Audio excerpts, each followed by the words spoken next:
लक्ष्मी सहस्र लीलाभिः सेव्यमानं कलानिधिम्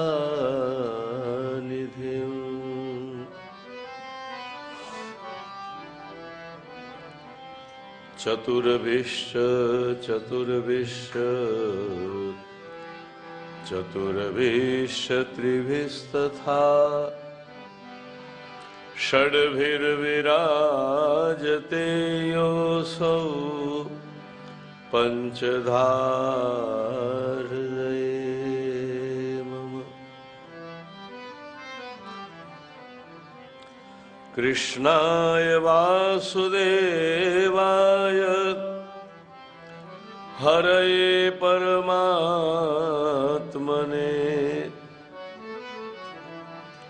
प्रणतक्लेशनाशाय गोविन्दाय नमो नमः। बोलो श्री गोवर्धन नाथ की, गिरिराज धरण की, वल्लभाधीश की, गोसाई जी परम दयाल, श्याम सुंदर श्री यमुने द्वारिकाधीश की जय। भगवान श्री द्वारिकाधीशना रुक्मिणी विवाहना प्रसंगने આપણે ગઈકાલે શ્રવણ પણ કર્યો અને ઉજવ્યો પણ ખરો। ભગવાનનો ગૃહસ્થાશ્રમ આપણને ગૃહસ્થાશ્રમ શીખવવા માટે છે। કેવળ ગૃહસ્થાશ્રમ જ નહીં, પરંતુ આપણને જીવનની ઘણી બધી રીત ભગવાન એમની અવતાર લીલા द्वारा શીખવે છે। સુખ હોય તો શું કરવું, દુઃખ હોય તો શું કરવું, અનુકૂળતા હોય તો શું કરવું, પ્રતિકૂળતા હોય તો શું કરવું, લાભમાં શું, હાનિમાં શું,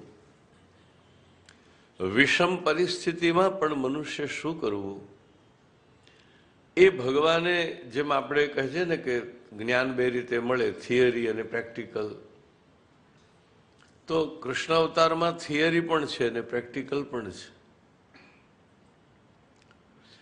એણે જે કહ્યું છે એ કેવળ કહ્યું નથી, એ પ્રમાણે કર્યું પણ છે। એટલા માટે આજે પણ લોકો બહુ ગૂંચવાય છે કે કૃષ્ણને સમજવા શું, રાગી કે વૈરાગી?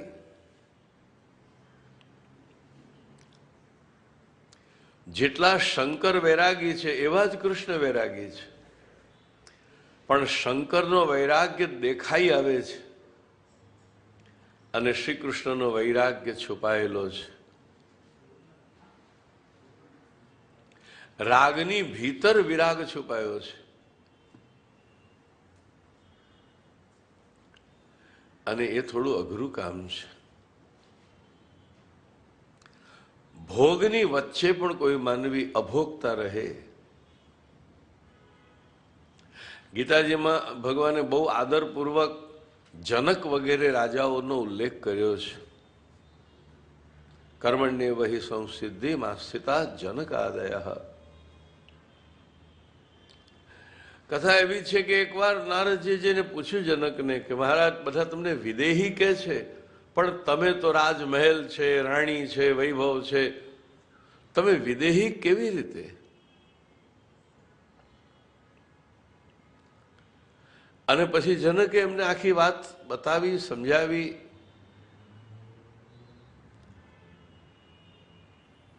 એક કથા તો એવી પણ છે કે જનક પધારે ને પછી જ વક્તા કથા શરૂ કરે, નહીં તો રાહ જુએ।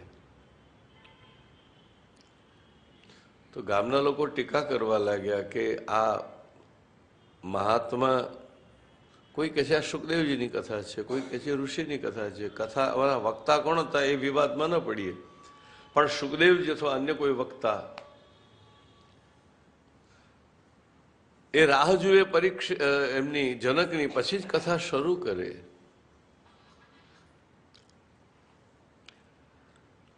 તો ગામના લોકો ટીકા કરવા લાગ્યા કે આવા આટલા મોટા જ્ઞાની છે પણ એમને હજી આ ભેદ બુદ્ધિ છે કે આ રાજા છે ને આ પ્રજા છે.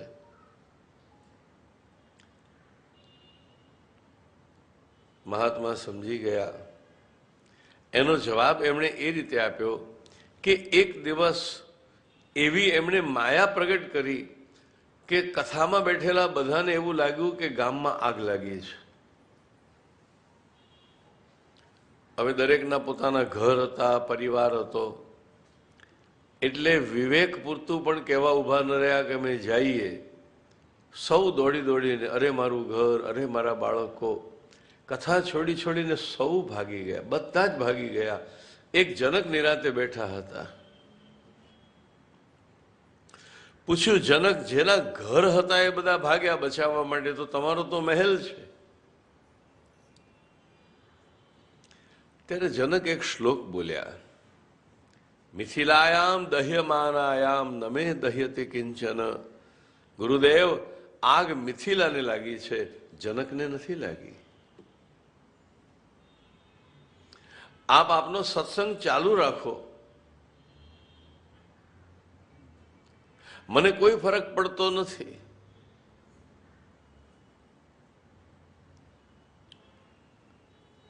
બધા જ ભાગી ગયા, જનક બેસી રહ્યા. પછી બધા ભાગીને ગયા ને ત્યારે ખબર પડી કે આ તો માયા હતી.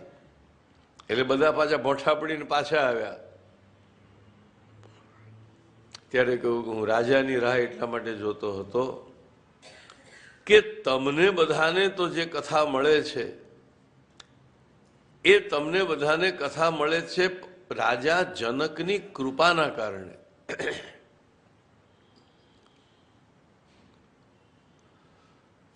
આ ચર્ચા એટલા માટે કરી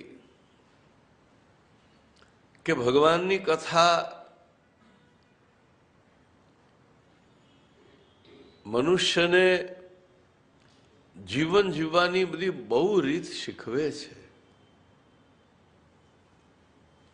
અને એટલા માટે અમારા જેવા જે કથાકારો, વક્તાઓ છે, હંમેશા એવો આગ્રહ રાખે છે કે મનુષ્ય એના જીવનમાં સત્સંગ નિરંતર કરવો જોઈએ. તમને ગીતા ગમે તો ગીતા, ભાગવત ગમે તો ભાગવત, રામાયણ ગમે તો રામાયણ, ઉપનિષદ ગમે તો ઉપનિષદ. ગ્રંથોનો આગ્રહ નથી. કોઈ પણ સાત્વિક શાસ્ત્ર, કોઈ પણ શુદ્ધ શાસ્ત્ર, એનું વાંચન કરો, સેવન કરો. કદાચ અર્થ ન સમજાય તોય વાંચો. કીર્તનના અર્થ ન સમજાય તોય ગાવા.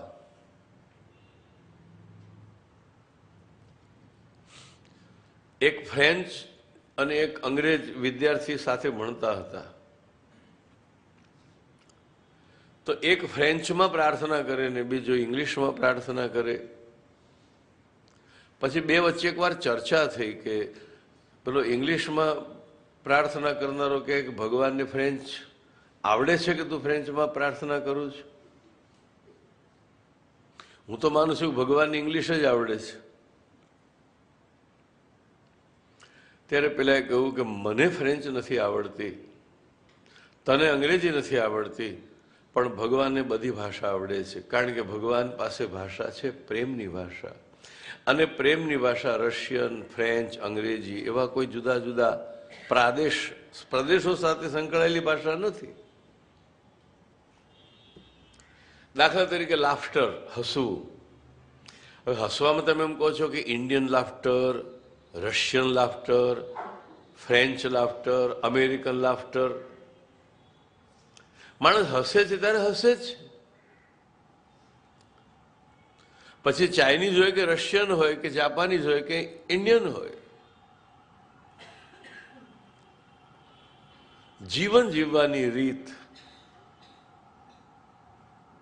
અને વિવિધ પ્રકારની વિરુદ્ધ પ્રતિકૂળ પરિસ્થિતિમાં જીવન જીવવાની રીત ભગવાને આપણને શીખવી છે. અને એટલા માટે ભગવાનની અવતાર લીલામાં બધું સરળ નથી, જાત જાતની સમસ્યાઓ છે.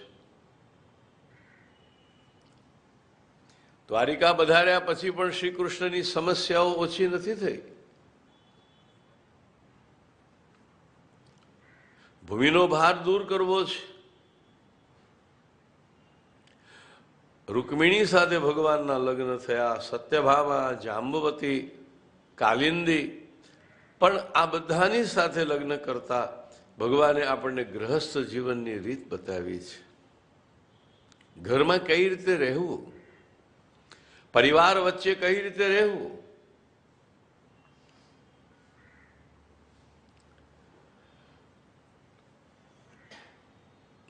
અંદરથી સમજવું કે બધું અસાર છે, પણ વ્યવહારમાં કદી એવું બતાવવું નહીં કે બધું અસાર છે. મહાપ્રભુજીએ તો વૈષ્ણવોને કપટી કહ્યા. આમ નવાઈ લાગે એવું છે, મહાપ્રભુજી વૈષ્ણવોને કપટી કહે, પણ હા, વૈષ્ણવો પણ કપટ કરે છે. અચ્છા, કપટ કોને કહેવાય? તો કપટ એને કહેવાય કે અંદર કંઈક જુદું હોય અને બહાર કંઈક જુદું હોય, એને કપટ કહેવાય. મહાપ્રભુ કહે છે વૈષ્ણવે પણ કપટ શીખવું જોઈએ. શું શીખવું જોઈએ? અંદર ભગવાન માટે પ્રેમ અને બહાર જગત માટે પ્રેમ. દેખાડો જગત માટે. બહારથી બધાને એમ લાગે કે આ મારી પાસે જ, મારી પત્ની, મારો પુત્ર, મારો પરિવાર, મારો ભાઈ, આ બધો અમારી વચ્ચે જ છે. બધાને બહારથી એમ લાગવું જોઈએ કે મને જ પ્રેમ કરે છે, પણ વૈષ્ણવના હૃદયમાં એનો પ્રેમ કેવળ પ્રભુ માટે જ હોય. અંદર ભગવાન માટે અને બહાર જગત માટે આવું જુદું છે, એટલા માટે કહ્યું કપટી. લૌકિકત્વમ વૈદિકત્વમ કાપટ્યાત તેષુ નાન્યથા. વૈષ્ણવોમાં લૌકિક અને વૈદિક જે અનુસંધાન છે એ કેવળ કપટથી છે. તો સંસારમાં પણ એ રીતે રહેવું. શ્રી કૃષ્ણ બધું છોડીને વૈરાગી થઈ જવાના પક્ષમાં નથી. શ્રી કૃષ્ણે સંન્યાસ નથી લીધો, રામે પણ સંન્યાસ નથી લીધો. એનો અર્થ એવો નથી કે સંન્યાસનો વિરોધ કરે છે. એમનો પોતાનો એક આગવો સંન્યાસ છે, એમની પોતાની સંન્યાસની એક આગવી વ્યાખ્યા છે. અને તે ગીતામાં તો શ્રી કૃષ્ણે કહી, જ્ઞેય સનિત્ય સંન્યાસી યો ન દ્વેષ્ટિ ન કાંક્ષતી. જે માનવીના હૃદયમાં સુખની લાલસા ન હોય અને દુઃખનો ડર ન હોય, દુઃખ પ્રત્યેનો એનો તિરસ્કાર ભાવ ન હોય, એ માનવી ગમે ત્યાં રહેતો હોય, ગમે તેવા વસ્ત્ર પહેરતો હોય, ગમે તેવું જીવન જીવતો હોય, ગમે તેવી આજીવિકા હોય, તો પણ એ સંન્યાસી છે. એ નિત્ય સંન્યાસી છે. શ્રી કૃષ્ણનો આ સંન્યાસ સમજવા જેવો છે. આપણે એમ સમજીએ છીએ કે માણસ ઘર છોડે તો સંન્યાસી થાય, ભગવા પહેરે તો સંન્યાસી થાય, હિમાલય જાય તો સંન્યાસી થાય. શ્રી કૃષ્ણે જુદી જ વ્યાખ્યા કરી છે. અને પાછો શબ્દ વાપરે છે નિત્ય સંન્યાસી. જ્ઞેય સ નિત્ય સંન્યાસી યો ન દ્વેષ્ટિ ન કાંક્ષતી. જેને નથી કોઈ આકાંક્ષા અને નથી જેને કોઈ દ્વેષ. પ્રતિકૂળ માટે દ્વેષ નહીં અને અનુકૂળની આકાંક્ષા નહીં.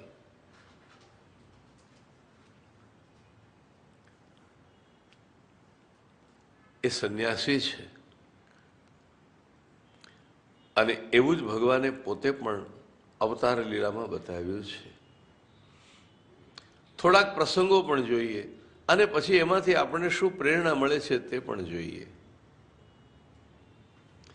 શ્રી કૃષ્ણના બીજા લગ્ન સ્યમંતક મણિના કારણે સત્યભામા સાથે થયા. યાદવોએ પણ એકવાર શ્રી કૃષ્ણ ઉપર ચોરીનો આરોપ મૂક્યો હતો. અને વ્રજની ગોપીઓ ચોર કહે ને એ તો પ્રેમથી કહે છે. યાદવોએ સ્યમંતક મણીની ચોરીનો આક્ષેપ મૂક્યો, એ ગંભીર આક્ષેપ હતો. કૃષ્ણ ઉપર ચોરી? જે કૃષ્ણ મથુરાના આસન ઉપર, રાજ્ય આસન ઉપર આરૂઢ કંસને માર્યા પછી કાયદો એવો છે કે કોઈ પણ રાજાને કોઈ મારે તો એ રાજગાદીનો અધિકારી એ પોતે થાય. શ્રી કૃષ્ણે ધાર્યું હોત તો કંસને માર્યા પછી પોતે મથુરાના અને યદુકુળના રાજા બની શક્યા હોત. ભગવાન રામે ધાર્યું હોત તો રાવણને માર્યા પછી સ્વર્ણમયી લંકાના સમ્રાટ બની શક્યા હોત, અધિકારપૂર્વક બની શક્યા હોત. એ એમનો હક હતો, અધિકાર હતો. મેં એક પુસ્તકમાં બહુ સરસ વાક્ય વાંચ્યું હતું કે માનવી અધિકાર છોડી દે તો બહુ વાંધો નથી, માનવી કર્તવ્ય ન છોડે.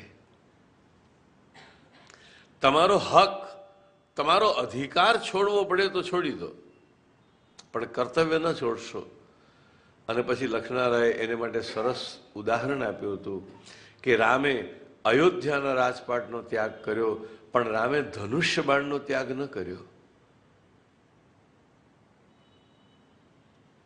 અયોધ્યાના રાજપાટનો ત્યાગ કર્યો એટલે અધિકારનો ત્યાગ કર્યો. આ રાજગાદી ભલે ભરતને મળે, હું વનમાં જવા તૈયાર છું, રાજ્ય છોડ્યું, ધનુષ્ય બાણ ન છોડ્યા. સોનાનો મુગુટ, પિતાંબર, કિંમતી આભૂષણો એ છોડ્યું, પણ ધનુષ્ય બાણ ન છોડ્યા. માનવી અધિકાર છોડે તો વાંધો નહીં, પણ માણસે કર્તવ્ય ન છોડવું જોઈએ. શ્રી કૃષ્ણે અધિકાર છોડ્યો અને મથુરાની રાજગાદી ઉપર કંસના જ પિતાને, ઉગ્રસેનને રાજા તરીકે સ્થાપિત કર્યો. કૃષ્ણ કિંગ નથી, કૃષ્ણ કિંગ મેકર છે, અથવા કહો કૃષ્ણ કિંગના પણ કિંગ છે. જેને આખા વિશ્વને પોતાની ભીતર સમાવી દીધું હોય, એની એક ટચુકડા નાનકડા રાજ્ય સિંહાસન ઉપર બેસીને શું ખુશ થવાનું હોય? અયોધ્યાની રાજગાદી રામને ખુશ કરી શકે. રામાયણમાં પણ આ એક વાત બહુ સરસ કહી, પ્રસન્નતામ યાન ગતાભિષેકતઃ તથા ન મમલે વનવાસ દુઃખતઃ. કાલે તમારો રાજ્યાભિષેક થશે એ જાણીને રામની પ્રસન્નતા જરાય વધી નથી. અને રાજગાદી ભરતને મળીને તમારે 14 વર્ષ વનમાં જવાનું છે એ સાંભળ્યા પછી ભગવાન રામની પ્રસન્નતા જરાય ઘટી નથી. લાભથી જેની પ્રસન્નતા વધે નહીં અને હાનિથી જેની પ્રસન્નતા ઘટે નહીં, એ જ સાચા અર્થમાં પ્રસન્ન કહેવાય. એની ખુશી, એની પ્રસન્નતા નિરપેક્ષ છે. લાભથી કોઈ પ્રસન્ન થશે તો ગેરલાભમાં ઉદાસ થવાનો જ. આપણું તત્વજ્ઞાન તો એમ કહે છે કે માનવી આનંદમાં રહે એ અકારણ આનંદમાં રહે એ હોવો જોઈએ, એનો આનંદ અકારણ હોવો જોઈએ. અગર આનંદ પાછળ કારણ હશે તો તમે આજે આનંદિત હશો, આવતીકાલે કદાચ ન પણ હો. પુત્ર જન્મ થયો, આનંદ થયો, પુત્રનું મૃત્યુ થયું, આનંદ ગયો. રાજ મળ્યું, આનંદ થયો, રાજગાદી ગઈ, આનંદ ગયો. ધન મળ્યું, આનંદ થયો, ધન ગયું, આનંદ ગયો. જે સુખ, જે પ્રસન્નતા સોપાધિક છે એનો ભરોસો નથી, એ ટકશે નહીં. એટલે માણસે ખુશી બહાર શોધવાની નથી, પ્રસન્નતા બહાર શોધવાની નથી. બહાર આપેલી સગવડ, બહાર આપેલું સુખ કોઈ આપી પણ શકે ને છીનવી પણ શકે, પણ ભીતરથી જે સુખ અને ભીતરથી જે પ્રસન્નતા પ્રગટ થાય એને કોઈ છીનવી ન શકે. અને એટલા માટે ભગવાન રાજગાદી મળે તો એ પ્રસન્ન નથી, રાજગાદી જાય તો પણ ઉદાસ નથી. કૃષ્ણને રાજગાદી મળી શકે છે, પણ કૃષ્ણ રાજગાદી ઉપર બિરાજતા નથી. આ તો ઠીક, પણ રાજગાદી ઉપર ઉગ્રસેનને પધરાવ્યા બાદ કૃષ્ણ અને બલરામ ઉગ્રસેનની છડીદાર તરીકે, એમના પાર્ષદ તરીકે, એમના સેવક તરીકે ઉભા રહે છે. તમે દ્વારિકાની કે મથુરાની રાજસભામાં જાઓ તો સિંહાસન ઉપર મહારાજ ઉગ્રસેન અને બાજુમાં છત્ર ચામર લઈને ઉભા રહેલા કૃષ્ણ બલરામના દર્શન થાય. તો શું કૃષ્ણ અને બલરામનો મહિમા ઘટી ગયો? શું કૃષ્ણ બલરામની ઇમેજ ડાઉન થઈ ગઈ?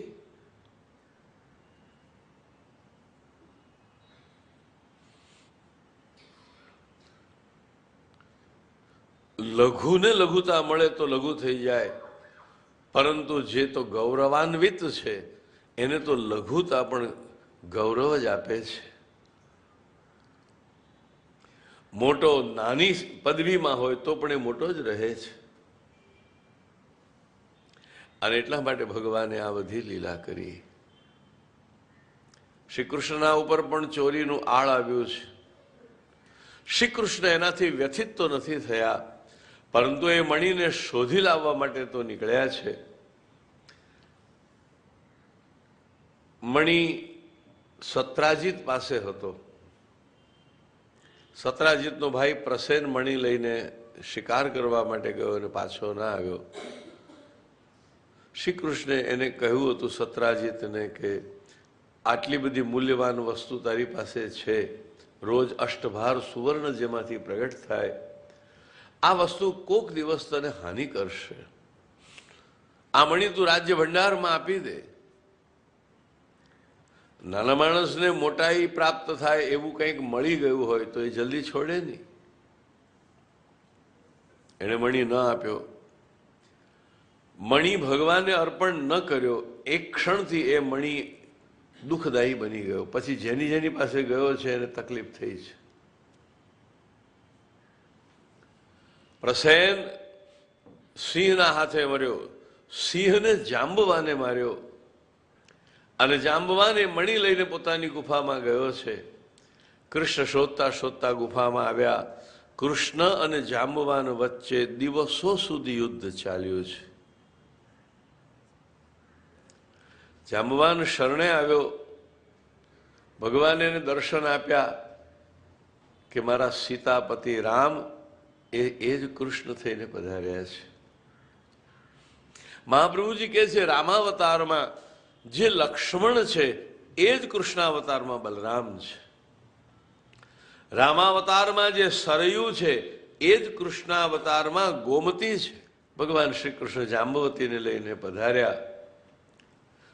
પહેલી પટરાણી રૂકમિણી, બીજી સત્યભામા, ત્રીજા જાંબવતી, ચોથામાં થોડું કન્ફ્યુઝન છે. ચોથા પટરાણી છે કાલિંદી. ઘણા બધા લોકો એવું માને છે કે આ કાલિંદી એટલે જ યમુનાજી, પણ મહાપ્રભુજીએ સુબોધનીજીમાં ખુલાસો કર્યો છે કે આ ચોથા દ્વારિકામાં ચોથા પટરાણી જે કાલિંદી છે અને વ્રજમાં જે ચતુર્થ પ્રિયા યમુના મહારાણી છે એ જુદા છે. કથા એવી છે કે એ તપ કરતી હતી. કૃષ્ણ અને અર્જુન નીકળ્યા છે. શ્રી કૃષ્ણે કહ્યું જરા અર્જુન તપાસ તો કર, આ સુંદરી કોણ છે, શા માટે તપ કરે છે. અર્જુન આવીને પૂછ્યું. એને ઉત્તર આપ્યો, કાલિંદીથી સમાખ્યાતા વસામી યમુના જલે. મારું નામ કાલિંદી છે અને હું યમુના જળમાં વસું છું. મહાપ્રભુજી કહે છે યમુના જળમાં વસું છું કે છે, એનો અર્થ કે યમુના નથી. બીજા પણ કેટલાક કારણો છે, પણ આપણે અત્યારે કાલિંદી અને યમુના એ બે વચ્ચેનો થોડોક ભેદ સમજીએ. પુષ્ટિ માર્ગમાં વૈષ્ણવે આ ત્રણેય મૂળ તત્વોને સમજવા જોઈએ: શ્રીનાથજી, મહાપ્રભુજી અને યમુનાજી.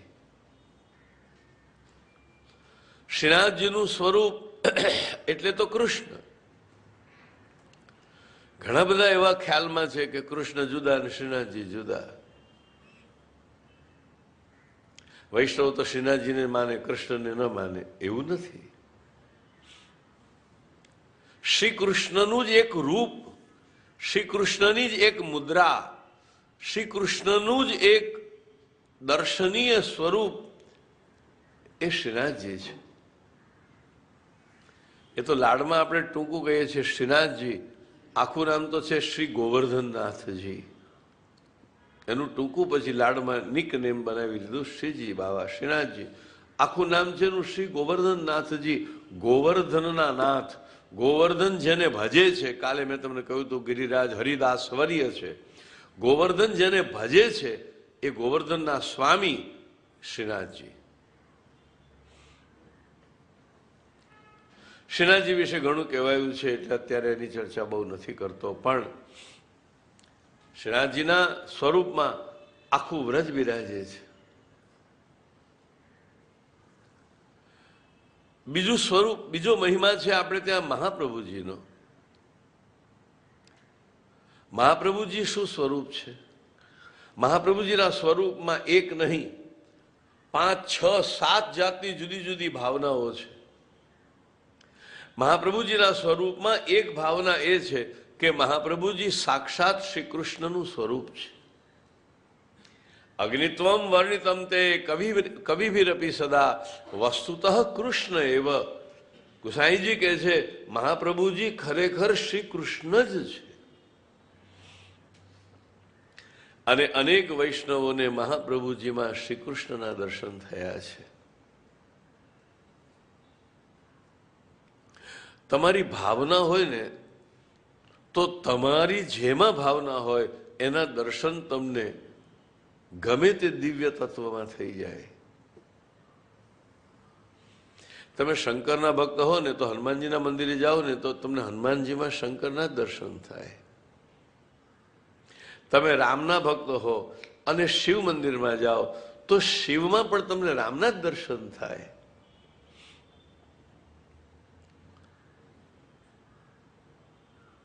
તો મહાપ્રભુજીમાં ઘણાને શ્રીનાથજીના દર્શન, કૃષ્ણના દર્શન થયા છે. મહાપ્રભુજીનું એક સ્વરૂપ છે શ્રી કૃષ્ણ. મહાપ્રભુજીનું બીજું સ્વરૂપ સ્વામીની સ્વરૂપ છે. મહાપ્રભુજી કોણ છે? રાધિકાજીનું લીલા સ્વરૂપ. એટલા માટે ગુસાઈજી મહાપ્રભુજીનું એક નામ મૂકે છે, રાસસ્ત્રી ભાવ પૂરિત વિગ્રહ. રાસસ્ત્રી, રાસમાં જે સ્ત્રી છે, રાસમાં જે સ્ત્રીત્વ છે, રાસમાં જે સ્વામીની છે, એ સ્વામીનીનું ભાવાત્મક સ્વરૂપ મહાપ્રભુજીનું છે. એટલે મહાપ્રભુજી શ્રી કૃષ્ણ પણ છે, મહાપ્રભુજી રાધિકા પણ છે, અને કૃષ્ણ અને રાધાના મિલનને નિરખનારા તૃતીય સાક્ષી રૂપ પણ છે. જે આપણે મંગલાચરણમાં બોલીએ છીએ, રૂપમ તત્રિતયાત્મકમ પરમભિધેયમ સદા વલ્લભમ કૃષ્ણો યત સાક્ષિકમ. રાધા કૃષ્ણના મિલનને જેણે સાક્ષી ભાવથી નિરખ્યો છે એનો અંશ બંનેનો અંશ જેનામાં એકત્ર થયો છે તેવા શ્રીમદ વલ્લભ. મહાપ્રભુજીનું ચોથું સ્વરૂપ છે આચાર્ય સ્વરૂપ. મહાપ્રભુજીનું પાંચમું સ્વરૂપ છે અગ્નિ સ્વરૂપ, વૈશ્વાનરો વલ્લભાખ્ય. મહાપ્રભુજીનું છઠ્ઠું સ્વરૂપ છે ગુરુ સ્વરૂપ. બ્રહ્મવાદની સ્થાપના કરી એટલે આચાર્ય, પણ આપણને પુષ્ટિ માર્ગ આપ્યો એટલે ગુરુ. આવા અનેક ભાવનાઓ છે. એ જ મહાપ્રભુજીના દ્વિતીય લાલ શ્રી વિઠ્ઠલનાથજીનો આજે પ્રાગટ્ય મહોત્સવ છે. બોલો ગોસાઈજી પરમ દયાલ કી. પછી આપણે એમની વધાઈ પણ લઈશું. વૈષ્ણવ લાડમાં આજના દિવસને જલેબી ઓછો કે છે.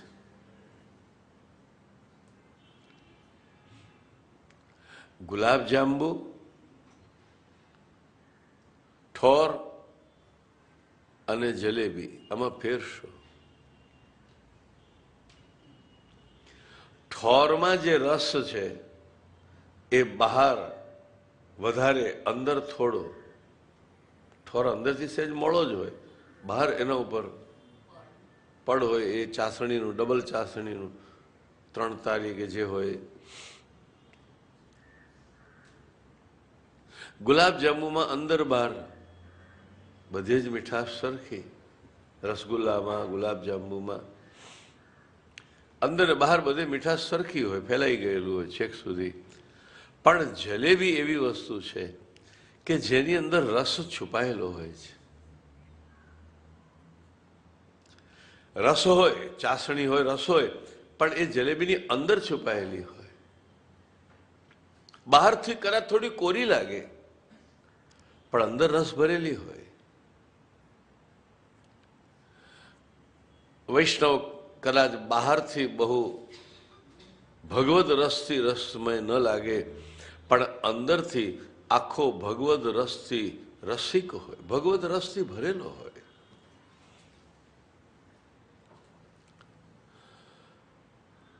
શ્રી કૃષ્ણના ઉપર આળ આવ્યું એ કથા તો આપણે જોઈ. હા, આપણે હવે એ વાત કરીએ છીએ કે યમુના અને કાલિંદીમાં શું ફરક. મહાપ્રભુજીનું સ્વરૂપ તો તમે જાણી લીધું. શ્રીનાથજી એટલે શ્રી કૃષ્ણ, નિકુંજના દરવાજે ઉભા રહેલા કૃષ્ણ, ભક્તોને પોતાની પાસે બોલાવતા કૃષ્ણ. મહાપ્રભુજી કોણ? તો આપણે શ્રી કૃષ્ણ પાસે લઈ જનારા ગુરુ. હવે એ જોઈએ, યમુના કોણ? ભગવાનની એક જ શક્તિનું જ્યાં વર્ણન હોય ત્યાં એ શક્તિનું નામ છે રાધિકા. અને જગતમાં જેટલી પરંપરાઓ થઈ, ખાસ કરીને આપણી હિન્દુ પરંપરામાં, વૈદિક પરંપરામાં જ્યાં જ્યાં ભગવાનનો ઉલ્લેખ થયો છે ત્યાં ત્યાં ભગવાનની શક્તિનો પણ ઉલ્લેખ થયો છે. ભગવાન જ્યારે પ્રગટ થાય છે તો શક્તિના રૂપને પણ પ્રગટ કરે છે. પછી ભગવાનના 2 રૂપ બની જાય છે. સાંખ્ય જેને પ્રકૃતિ અને પુરુષ કહે છે, વેદાંત જેને માયા અને બ્રહ્મ કહે છે, મંત્રતંત્રના પ્રયોગોમાં જેને શક્તિ અને શિવ કહેવામાં આવે છે.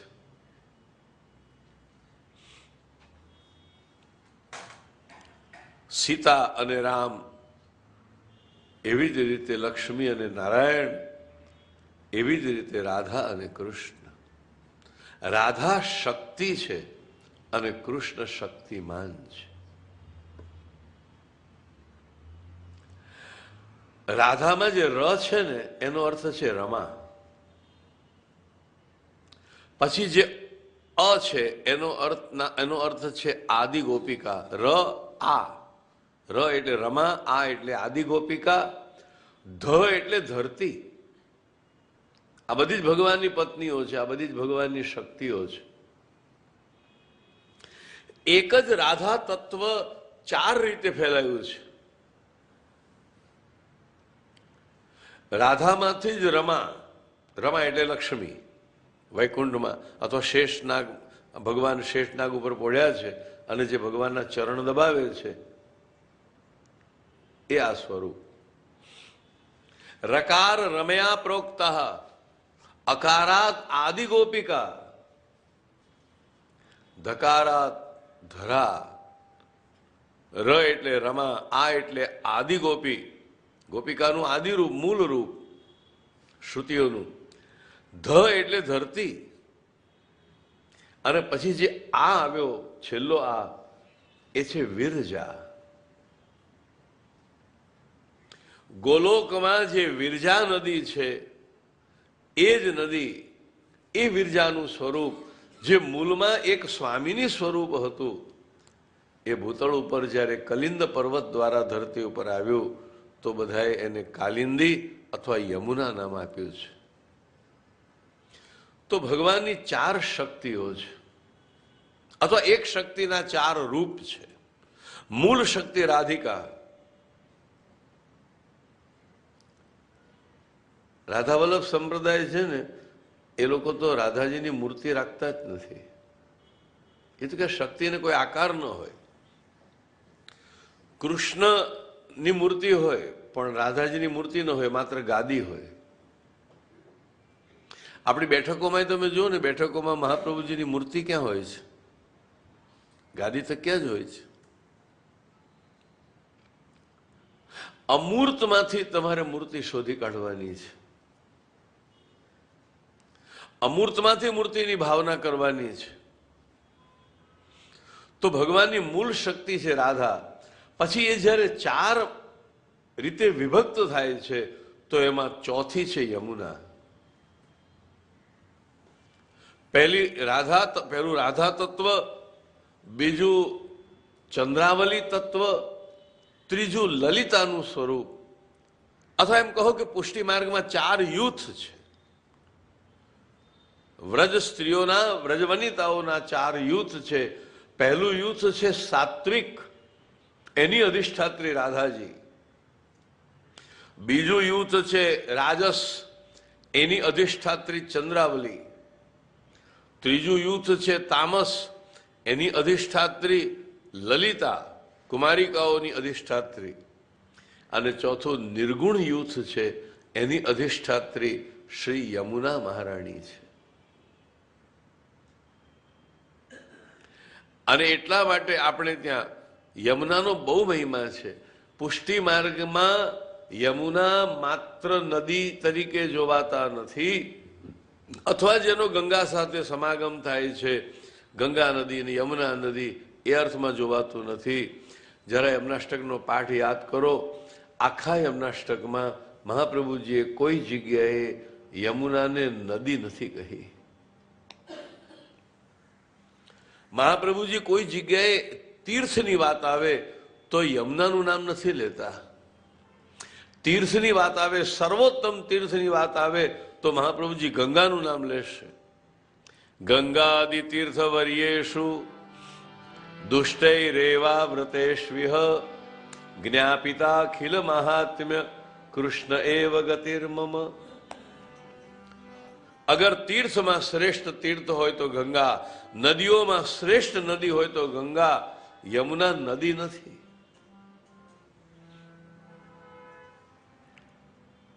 યમુના તો મહારાણી છે.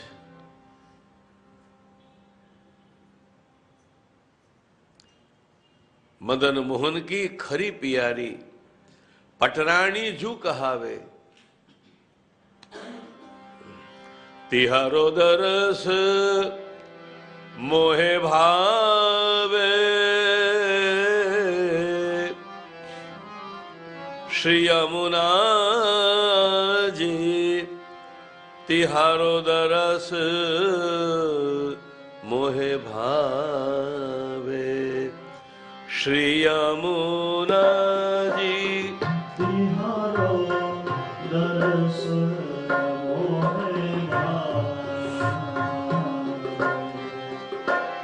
શ્રી યમુનાજી તિહારો દરસ મોહે ભાવે.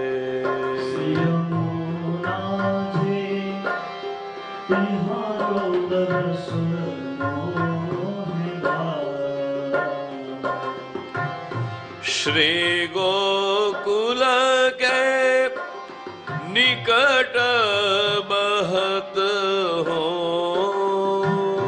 श्री गोकुल के निकट बहत हो,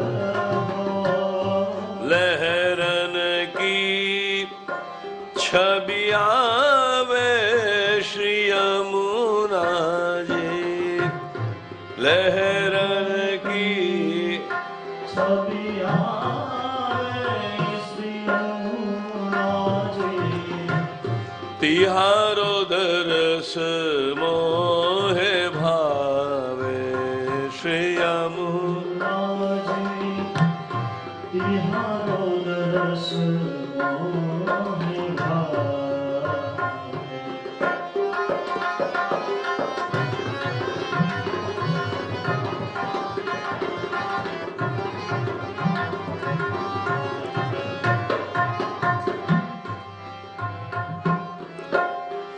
सुख देनी दुख हरनी श्री यमुना,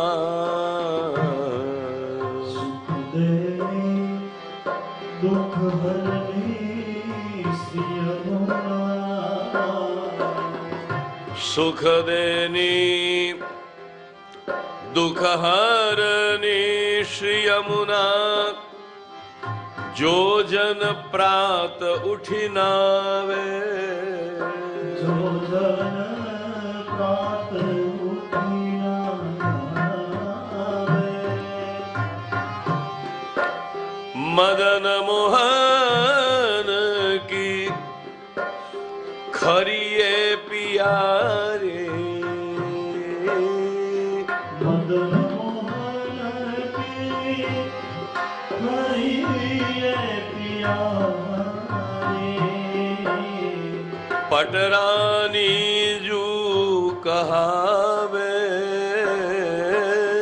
पटरानी जू कहावे श्री यमुना जी, तिहारो दरस मोह भावे श्री यमुना जे,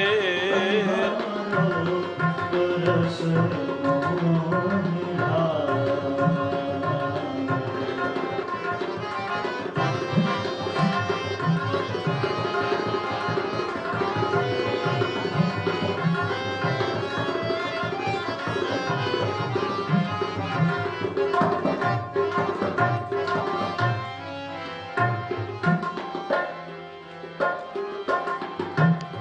वृंदावन में रास रचो है, वृंदावन में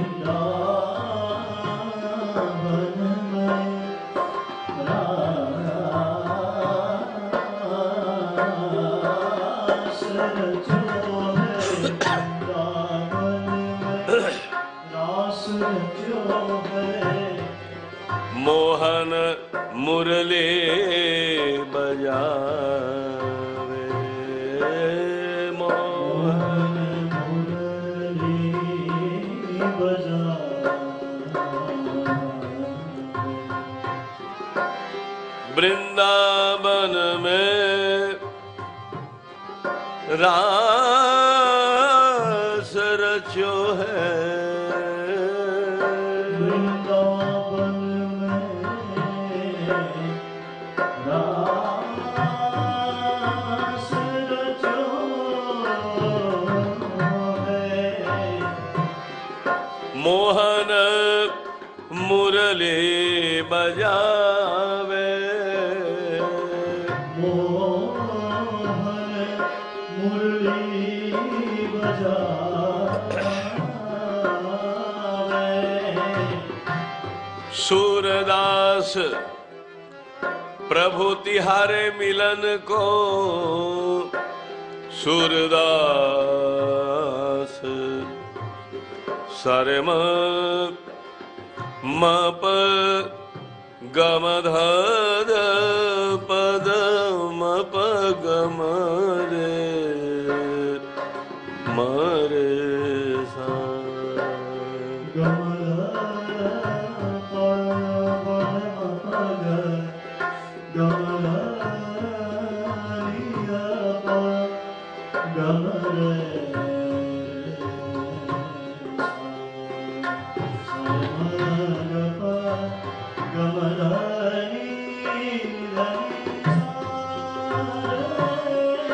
સવારના રાગો છે, ભૈરવ, વિભાસ, દેવ ગાંધાર, એ બધા આપણે ત્યાં સવારના રાગો છે.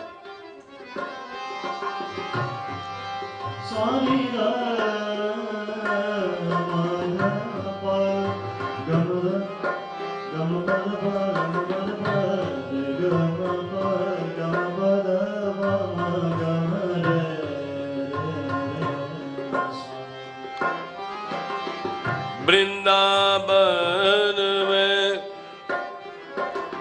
रास रचो है, वृंदावन में रास रचो મોહન મુરલી બજાવે. મુરલી બજાવે.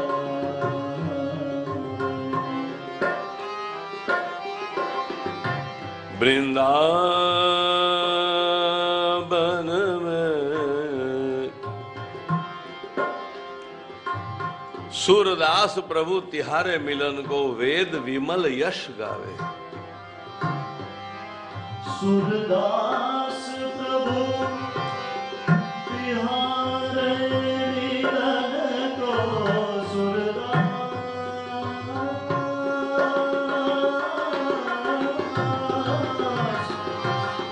सूरदास प्रभु तिहारे मिलन को वेद विमल जस गावे. वेद विमल जस गावे. श्री यमुना तिहारो दर्शन मोहे भावे. बोलो श्याम सुंदर श्री यमुने. યમુના એ ધારા છે કે જે આપણને વહેવડાવતી વહેવડાવતી કૃષ્ણ સુધી લઈ જાય છે. પ્રથમ સખી રાધા અને ચતુર્થ સખી ધારા. રાધાને ઉલટાવો, ધારા. યમુના ધારા છે.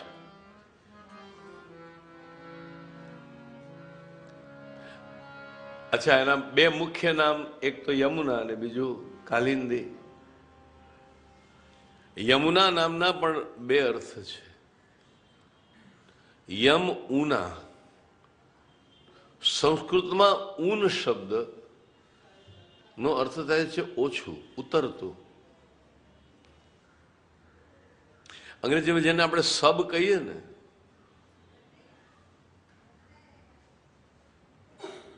ઊન એટલે ઓછું. અને એ ઊન શબ્દ હિન્દીમાં પણ છે. 49, 29. 29 એટલે શું? 30 કરતા ઓછું. 69, 79. ઊન એટલે એક ઓછું. એ ઊન ગુજરાતીમાં થઈ ગયું ઓગણ. 49, 59, 69. મૂળ શબ્દ છે ઊન. ઊન એટલે ઓછું, નાનું. યમ ઉના, યમ કરતા નાની, માટે યમુના. સૂર્ય, આમ પરિવારની વાત નીકળી તો પૂરું સાંભળી લો. સૂર્યને બે પત્ની, સંજ્ઞા અને છાયા. અને આ કેટલું બધું પરફેક્ટ છે. સંજ્ઞા, સંજ્ઞા એટલે શું? સમ્યક જ્ઞાન. સમ્યક જ્ઞાન એટલે જે જેવું છે તેવું છે. લાલ મને લાલ દેખાય, ગુલાબી મને ગુલાબ દેખાય, સફેદ મને સફેદ દેખાય, ગોળ મને ગોળ દેખાય, ચોરસ મને ચોરસ દેખાય. આનું નામ સંજ્ઞા. સૂર્યની એક પત્નીનું નામ છે સંજ્ઞા અને સૂર્યની બીજી પત્નીનું નામ છે છાયા. અંગ્રેજીમાં બે નામ આપવા તો શું નામ અપાય? Light and shadow. સંજ્ઞા અને છાયા. લાઇટ એટલે જ્યાં જે વસ્તુ આપણે બરોબર છે. અત્યારે લાઇટ છે તો મને જે વસ્તુ છે બરોબર એવી જ દેખાય છે. તમે ક્યાં બેઠા છો દેખાય, તમે ક્યાં બેઠા છો, તમે ક્યાં બેઠા છો. આનું સંજ્ઞા, સમ્યક જ્ઞાન. પણ જેવી લાઇટ આવે એની સાથે શેડો આવે. અંધારામાં પડછાયો પડે છે તમારો? તમારો પડછાયો ક્યારે પડે છે? તડકામાં જાઓ ત્યારે. સંજ્ઞા અને છાયા એ બે સૂર્યની પત્નીઓ છે. એમાં સૂર્ય અને સંજ્ઞાથી એક જોડકું જન્મ્યું, ભાઈ બહેનનું. પુત્રનું નામ યમ અને પુત્રીનું નામ યમુના. સૂર્યની જે છાયા નામની પત્ની છે એનાથી સૂર્ય અને છાયાથી શનિદેવ જન્મ્યા. અને આપણે કૃષ્ણ કેમ શ્યામ છે એની ચર્ચા કરી હતી ને, યમુના કેમ શ્યામ છે? આપણે તો બોલીએ છીએ શ્યામ સુંદર યમુને મહારાણી. યમુના કેમ શ્યામ છે? કારણ કે સૂર્યનું સંતાન છે. સૂર્યની પાસે જે રહે ને કાળા જ પડી જાય. શાસ્ત્ર એમ કહે છે કે સૂર્યના જેટલા સંતાન છે બધા શ્યામ છે. યમરાજાનો રંગ શ્યામ,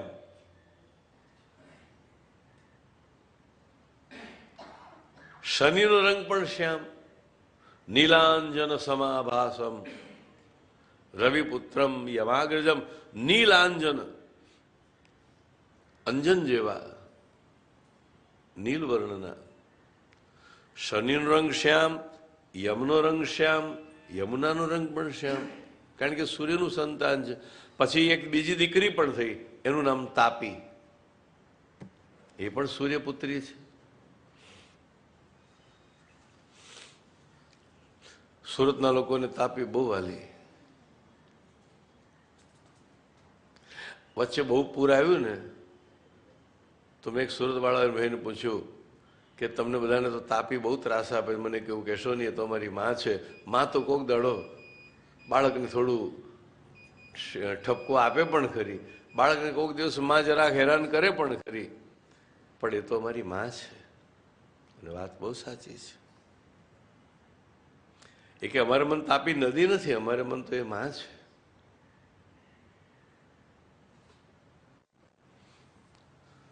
યમુનાજી શ્યામ કેમ છે એના બે કારણ મહાપ્રભુજીએ પહેલા જ શ્લોકમાં આપ્યા છે. નમામી યમુનામહમ સકલ સિદ્ધિ હેતુમ મુદા મુરારી પદ. આવું બોલવા મજા ના આવે, ગાઈએ ચલો.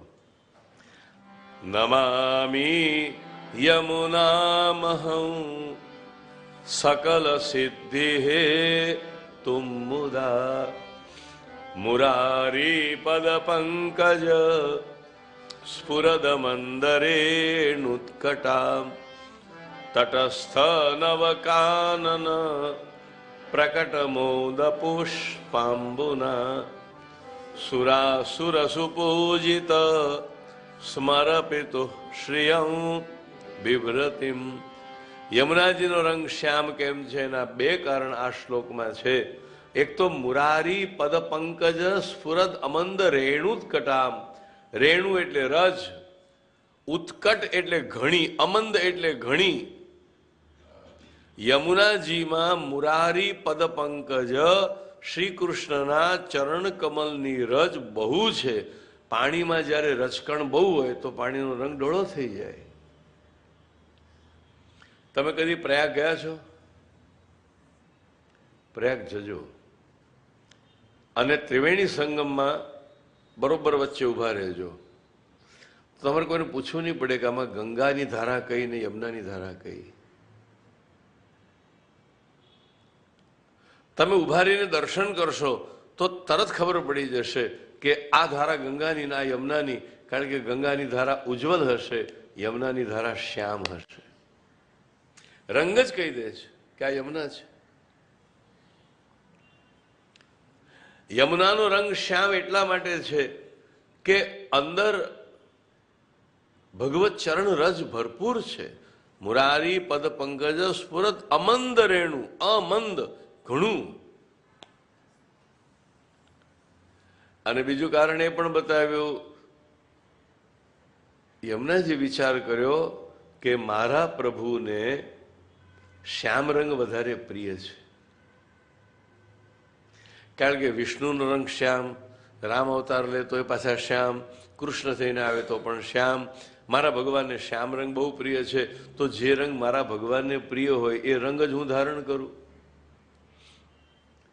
એટલે સ્મરપિતુ શ્રિયમ બિભ્રતિમ. સ્મરપિતા એટલે કામદેવના પિતા એટલે કૃષ્ણ. કાલે રાસલીલાની કથામાં એ વાત તમને મેં નથી કહી, અત્યારે કહું. રાસલીલાનો મહાપ્રભુજીએ તો અર્થ આ જ કર્યો છે કે એ ભક્તિનું પરમ ફલ છે, સ્વરૂપ આનંદ છે. પણ કેટલાકનો મત એવો પણ છે કે રાસલીલાની કથા એ કામદેવ અને કૃષ્ણ સાથેનું યુદ્ધ છે, કંદર્પ વિજય લીલા છે. કામદેવ આવ્યો ભગવાન પાસે ને એણે કહ્યું કે મેં ભલભલા દેવોને તો પછાડી નાખ્યા, અરે મહાદેવજીની પણ સમાધિનો મેં ભંગ કર્યો. કૃષ્ણ હવે તમારી ને મારી વચ્ચે બાકી છે, કાં તો સ્વીકારી લો તમારી હાર અને કાં તો કરો મારી સાથે યુદ્ધ. શ્રી કૃષ્ણે કહ્યું કે તારી સાથે યુદ્ધ કરવા હું તૈયાર છું, હું તો ક્યારે કોઈ ના પાડું જ નહીં. એક વાત તમે જોજો હો, આખી કૃષ્ણ લીલામાં કૃષ્ણે કદી ક્યારે કોઈને ના જ નથી પાડી. કોઈ કે લાલા રમીએ તો રમવા તૈયાર, કોઈ કે લાલા હારી જા તો હારવા તૈયાર, કોઈ કે તું જીત તો જીતવા તૈયાર, કોઈ કે હસ તો હસવા તૈયાર, કોઈ કે રડ તો રડવા તૈયાર. શ્રી કૃષ્ણમાં ક્યાંય નકાર જ નથી. આવ્યા કૃષ્ણજી તો બેસી ગયા રથમાં, મથુરા પહોંચી ગયા. આનાકાની જ નથી.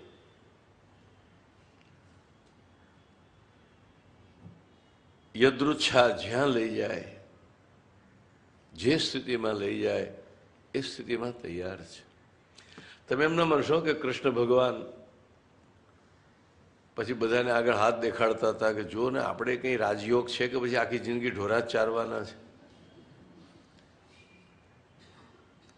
આપણામાં તો એવું થાય કે પેલા ગામડામાં માણસ હોય કે જરા જો ને આપણું નસીબ ક્યારે ખુલવાનું છે, કંઈક રાજયોગ ક્યારે છે, કે પછી આખી જિંદગી ગાયો ચરાવો બસ ગોવાળિયા થઈને જ કાઢવાની છે, કંઈક આપણો ઉદ્ધાર થવાનો છે કે નહીં. આવું શ્રી કૃષ્ણે કોઈને હાથ બતાવીને પૂછ્યું નથી.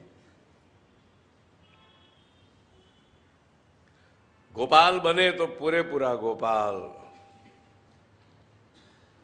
શ્રી કૃષ્ણ જે કરે છે એ પૂર્ણતાથી કરે છે.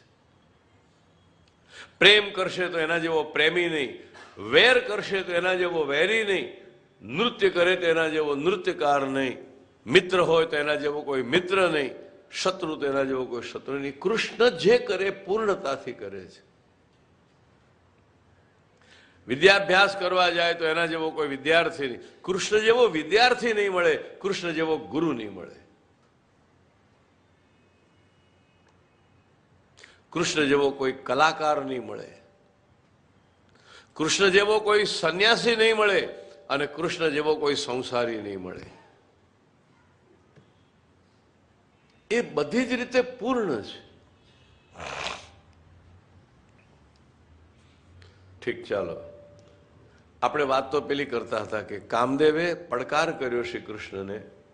શ્રી કૃષ્ણે કહ્યું આવી જાઓ, પણ આપણામાંથી જે હારે એને શું થાય, જીતે એને શું થાય, કંઈક નક્કી કરો. તો એવું નક્કી થયું કે જીતે એ પિતા થાય અને હારે એ પુત્ર થાય. આમે આપણે જ્યારે હારીએ ત્યારે બાપા જ કહે છે ને, કોઈની આગળ જ્યારે હારીએ ત્યારે શું કહે છે? હા બાપા, હા તું સાચો. જીતે બાપ થાય, હારે દીકરો થાય. શ્રી કૃષ્ણ સાથેના આ સંઘર્ષમાં કામદેવ હારી ગયો.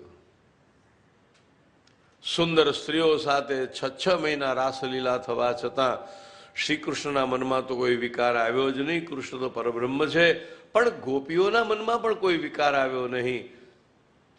આખી લીલા નિર્વિકાર રહી. કામદેવ પરાજિત થયો અને એટલા માટે કામદેવ શ્રી કૃષ્ણનો પુત્ર થઈને રૂકમિણી અને કૃષ્ણનું પ્રથમ સંતાન પ્રદ્યુમ્ન બનીને જન્મે છે. એટલા માટે પ્રથમ સંતાન થઈને જન્મે છે. એટલે ભગવાન કામદેવને હરાવે છે. એટલા માટે નામ છે સ્મર પિતા. અને સ્મર પિતુ શ્રીયમ બિભ્રતિમ. મારા પ્રભુને શ્યામ રંગ પ્રિય છે તો હું પણ શ્યામ રંગ ધારણ કરું, એવું યમુનાજીએ વિચાર્યું. બીજું, કૃષ્ણ જગત ઉપર કરુણા કરવા માટે, કરુણા વરસાવવા માટે શ્યામ રંગના છે, તો યમુનાજી પણ જગત ઉપર કરુણા વરસાવનારા છે, એટલા માટે શ્યામ રંગના છે. અનંત ગુણ ભૂષિતે શિવ વિરંચિદે વસ્તુ તે ઘના ઘન નિભે સદા. પ્રગાઢ મેઘના જેવા શ્યામ છે. યમુનાજી કેમ શ્યામ છે એના હજી ઘણા કારણો છે, પણ આપણી પાસે સમય નથી. ચલો, ચોથા લગ્ન કાલિંદી સાથે જે થયા. હા, યમુના નામ કાલિંદી કેમ? યમુના નામનો અર્થ જોયો ને તમે? યમુનાનો અર્થ શું જોયો? યમથી નાની બેન. યમુના નામનો બીજો પણ અર્થ છે યમયતિ જીવાન ઇતિ યમુના. સંસ્કૃતમાં યમનો અર્થ છે લઈ જવું. યમયતિ જીવાન, જીવોને ભગવાનની સમીપ લઈ જાય. એટલા માટે મેં ધારા શબ્દ વાપર્યો હતો. યમુના પ્રવાહ છે, સરોવર નથી, સરિતા છે, પ્રવાહ છે. અને પ્રવાહમાં હંમેશા ગતિ હોય. તમે યમુનાજીનું ચિત્ર જોજો, એક ચરણ સીધો છે અને એક ચરણ વાંકો છે. એ શું બતાવે છે? ગતિ. એ તો નદી છે ને, નદી તો વહેતી હોય. યમુનાજીને નદી કહેવું ઠીક નથી, પણ એનું ભૌતિક સ્વરૂપ તો વહેતું સ્વરૂપ છે ને. જળ વહે છે ત્યારે એને ધારા કહે છે, અને યમુનાજીની ધારા છે. અરે વહે છે એટલા માટે તો કલિંદગીરી મસ્તકે પતદ મંદ પૂરોજ્વલા વિલાસ ગમનોલ્લસત પ્રકટ ગંડ શૈલોન્નતા સઘોષ ગતિ. ખળ ખળ ખળ ખળ ખળ ખળ ધ્વનિ સંભળાતી રહે છે. સઘોષ ગતિ દંતુરા. અને ક્યારેક ઉપર, ક્યારેક નીચે, ક્યારેક ઉપર. યમનોત્રીના દર્શન તમે કર્યા હોય તો તમને ખબર હશે. ગંગોત્રીમાં પણ એવું છે. ક્યારેક તમે આમ પ્રવાહની પેરેલલ આવી જાઓ છો ને ક્યારેક પ્રવાહ તમારાથી 200-300 ફૂટ નીચે હોય છે. લાગે છે કે જાણે કોઈ પાલખીમાં બેઠા બેઠા જઈ રહ્યા છે. સમધિરૂઢ ડોલોત્તમા. ડોલ એટલે ડોળી, પાલખી. યમુના મહારાણી ભગવાન પાસે લઈ જાય છે માટે એનું નામ છે યમુના. તો યમુના નામના બે અર્થ થયા. યમની નાની બહેન અથવા યમયતિ જીવાન, જીવને ભગવાન પાસે લઈ જાય માટે યમુના. હવે કાલિંદી. કાલિંદીના નામના પણ બે અર્થ છે. એક તો કલિંદ પર્વતની દીકરી છે માટે કાલિંદી. કલિંદગીરી મસ્તકે પતદબંધ પૂરોજ્વલા. કલિંદ તનયા છે માટે કાલિંદી. પણ મહાપ્રભુજી બીજો સરસ અર્થ કર્યો છે, કલીનો નાશ કરે માટે કાલિંદી. જે કલીના પ્રભાવનો નાશ કરે તે કાલિંદી કહેવાય છે. એના પણ 3 અર્થ છે, કારણ કે કલી 3 જાતના. સંસ્કૃત ભાષામાં કલીના 2 અર્થ થાય છે. કલીનો એક અર્થ છે કળિયુગ. નહીં કલી કરમ અને ભગતિ વિવેકો. કલયુગનો એક અર્થ છે કલયુગ. કલયુગનો બીજો અર્થ છે કલહ. સંસ્કૃતમાં ઘણી વાર કલહની જગ્યાએ કલી શબ્દનો પ્રયોગ છે. ભૂતાનામ યન મિથક કલિહ. કલી એટલે કલહ. હવે યમુનાજીનું નામ કાલિંદી છે એના 2 કારણ આ. એક તો કલીનો નાશ કરે છે, કળિયુગના પ્રભાવનો નાશ કરે છે. પેલું કારણ તો કહ્યું ને, કલિંદ પર્વતની દીકરી છે માટે કાલિંદી. બીજો અર્થ છે કલિમ દ્યતિ. દ્યતિ એટલે નાશ કરે, ખંડયતિ. કલીનો નાશ કરે એવા કલિંદની દીકરી. કલી એટલે કલિયુગ એક અર્થ. કલી એટલે કલહ. કલહના પણ 2 પ્રકાર. ભક્તો ને ભક્તોની અંદરનો કલહ અથવા ભક્તોનો ભગવાન સાથેનો કલહ. ભક્તોનો ભક્તો સાથેનો પણ કલહ. ઘણી વાર તો વૈષ્ણવો અંદર અંદર ઝઘડતા હોય. અમારા અમદાવાદમાં એક મંદિરમાં મારી કથા હતી. તે કથામાં અમુક લોકો આવે જ નહીં. પછી મંદિરના બધા લોકોને હું જાણું તો મેં પૂછ્યું કે અમુક લોકો મંદિરમાં કેમ દેખાતા નથી? કાયમ મંદિરે તો આવનારા છે, મંડળવાળા છે. તો પેલા લોકો કે અમારા મંદિરમાં 2 મંડળ ચાલે છે, એક મંગળાનું મંડળ અને એક ઉત્થાપનનું મંડળ. એ તો ઘણી જગ્યાએ હોય કે ખરું, પણ મંગળાના મંડળને ઉત્થાપનના મંડળ સાથે બનતું નથી. હવે આ કથા ઉત્થાપનના મંડળવાળાએ કરાવી છે એટલે મંગળાવાળા સાંભળવા નહીં આવે. અને પછી 4-6 મહિના થયા એટલે પાછા મંગળાવાળા આવ્યા કે ઉથાપનવાળાએ તમારી કથા કરાવી હતી ને, અમે કંઈ કમ નથી, અમે શા માટે રહી જઈએ, હવે અમે કરાવીશું. મંગળાવાળા કથા કરાવે તો ઉથાપનવાળા ના આવે. ક્યારેક ક્યારેક ભક્તોને પણ અંદર અંદર કલહ થઈ જાય, એને યમુનાજી દૂર કરે. ક્યારેક ભક્તોને ગુસ્સામાં ભગવાન સાથે કલહ થઈ જાય તો પણ એને યમુનાજી દૂર કરે. એટલા માટે યમુનાજીને બહુ કૃપાલુ કહ્યા છે. એટલે જ યમુના મહારાણી પટરાણી છે. એક કથા તો કહેવી જ પડે, નહીંતર યમુનાજીના ગુણગાન અધૂરા રહે. સખીઓ બધી રૂઠે. જો રિસાઈ જવું છે ને, પુરુષને બહુ ન શોભે.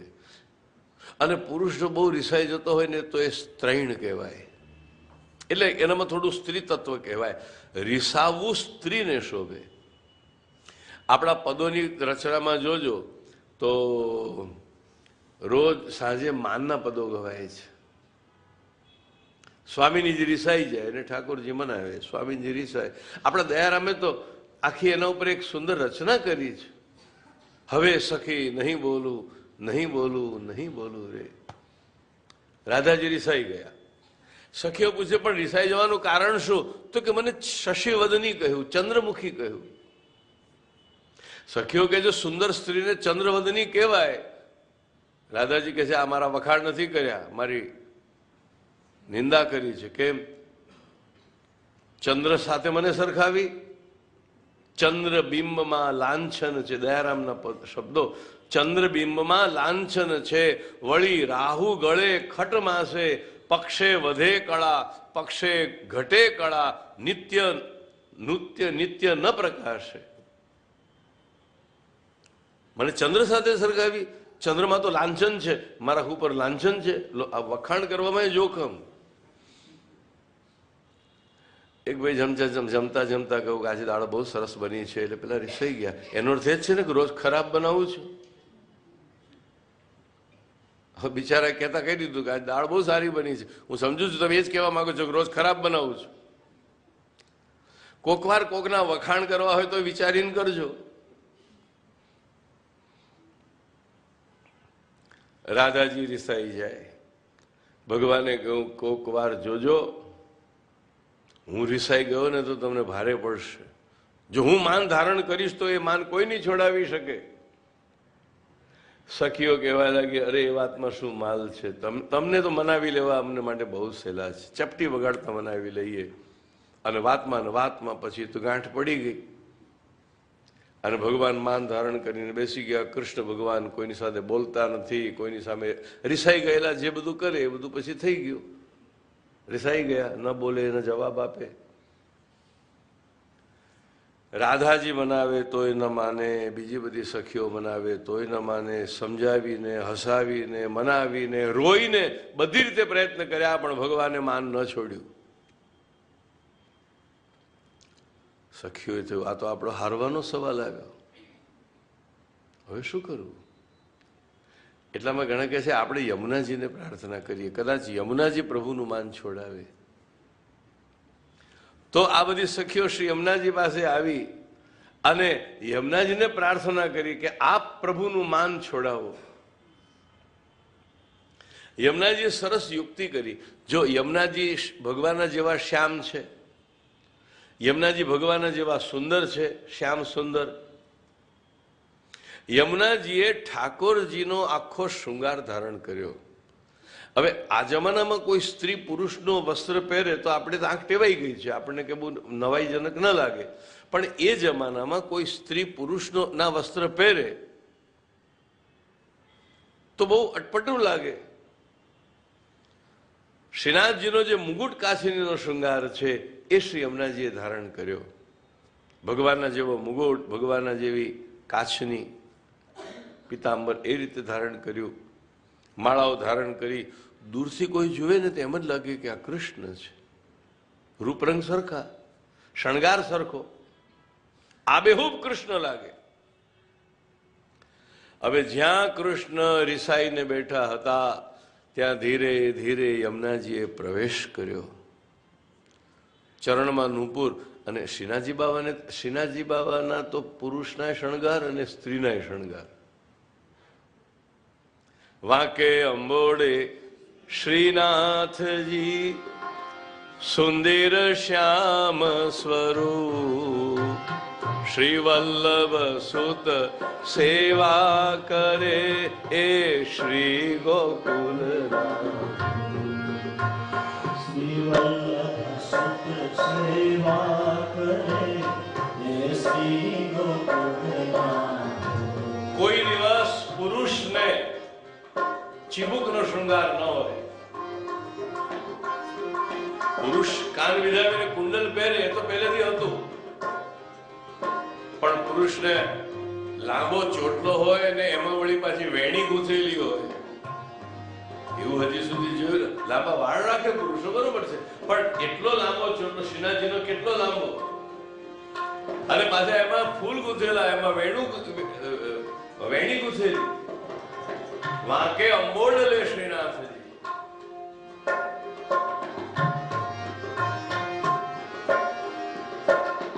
પગે ગુગરીઓ રણઝણે, ચરણમાં નુપુર છે,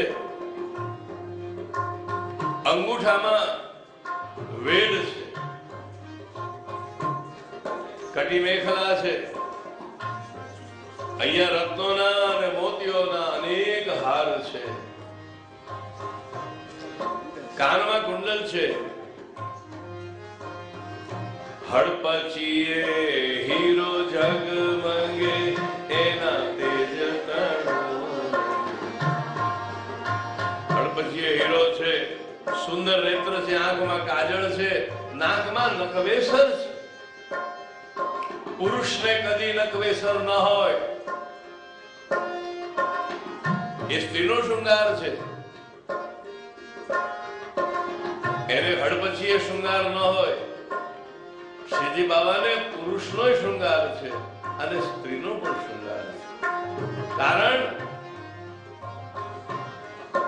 કારણ કે એમાં કૃષ્ણ અને રાધા બંને સમાયેલા છે. તમે નાથદ્વારા જાઓ છો અને શ્રીનાથજીના દર્શન કરો છો તો શ્રીજી બાબાની બાજુમાં રાધાજીનું સ્વરૂપ દેખાય છે. હવે ઠાકોરજી રાધાજી વિના રહી શકે કદી? કોણ છૂટા પાડી શકે એમ?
કૃપા કરો શ્રીનાથજી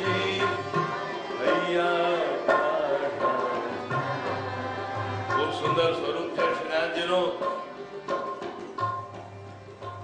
એમાં સ્વામીજી પણ અંદર જ બિરાજે છે. શ્રી ગોવર્ધનનાથ પાદ યુગલમ હૈયંગ વીર પ્રિયમ. એમાં જે શ્રી એટલે રાધા, શ્રીનાથજીની બાજુમાં સ્વામીજીનું સ્વરૂપ એટલા માટે નથી બિરાજતું કે શ્રીનાથજીની ભીતર બિરાજે છે. જે મહાદેવજીનું અર્ધનારીશ્વર સ્વરૂપ કહેવાય, શિવ અને શક્તિ બે એક રૂપમાં, એવી રીતે શ્રીનાથજીમાં રાધા અને કૃષ્ણ એક રૂપમાં છે. તો આ છે પ્રભુની લીલા. યમુનાજીનું સ્વરૂપ. હવે પેલી વાર્તા પૂરી કરીએ. ભગવાન તો નિશાઈને માન ધારણ કરીને બિરાજતા હતા. યમુનાજીએ બિલકુલ શ્રીનાથજીનો શૃંગાર ધારણ કર્યો છે અને જ્યાં પ્રભુની સન્મુખ આવીને ઉભા, કૃષ્ણ ચોંક્યા. આ બીજો કૃષ્ણ ક્યાંથી આવ્યો? આ હું રિસાઈને બેઠો છું એટલે આ લોકો બીજો તો બનાવી દીધો નથી ને. એકદમ ચોંક્યા અને પછી જોઈએ, ઓહ આ તો યમુના છે. એટલે પેલું ભૂલાઈ ગયું કે મારે તો હું રૂસણે છું ને મેં માન ધારણ કર્યું છે ને મારે તો હસવાનું નથી ને બોલવાનું નથી. અબોલા છૂટી ગયા, મૌન છૂટી ગયું. આમ એકદમ આવેશ આવે તો મૌન છૂટી જાય ને ભૂલાઈ જાય. એકવાર પતિ પત્ની વચ્ચે ઝઘડો થયો, તે મૌન રાખ્યું બે જણાએ. પેલા કે તને મારી સાથે બોલ્યા વગર ચાલશે જ નહીં, પેલો કે મને તારી સાથે બોલ્યા વગર નહીં ચાલે, ચાલશે જ નહીં. આવું બધું બહુ ચાલ્યું. પછી તો બે જણાએ ગાંઠ વાળી કે પહેલું જે બોલે હારે. એક દિવસ થયો, 2 દિવસ. હવે ઘરમાં વાતો કરવી પડે ને, મેસેજની આપલે તો કરવી પડે. એ જમાનામાં મોબાઈલ નહોતા, નહીં તો SMS થી કામ ચાલતે. પણ આ તો જરા જૂની વાત છે. એટલે એકબીજાનું કંઈ કામ હોય ને તો ચિઠ્ઠી લખે. પત્ની ચિઠ્ઠી લખીને મૂકે કે સાંજે આવો ત્યારે થોડા કારેલા, થોડા રીંગણા, થોડા ટામેટા આ બધું લેતા આવજો, પાછો મસાલો લાવજો, બરોબર ખાતરી કરીને લાવજો, સડેલું સડેલું લઈ આવો છો.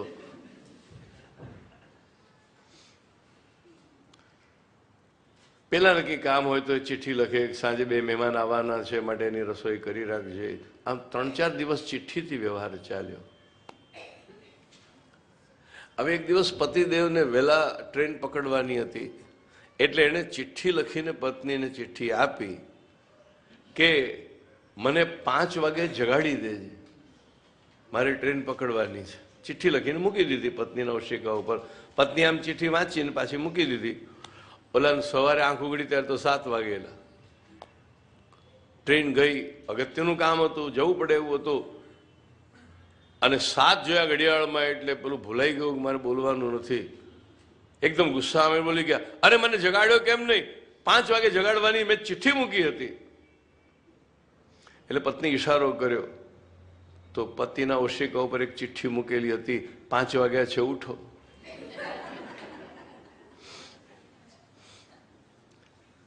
પત્ની ઈશારો કરીને બતાવ્યો કે જો મેં તો 5 વાગે તમને ચિઠ્ઠી લખીને મૂકી હતી કે ઉઠો, તમે ના ઉઠો તો હું શું કરું? અગર ચિઠ્ઠીથી સવાલ પૂછવામાં આવે તો જવાબ ચિઠ્ઠીથી જ હોય.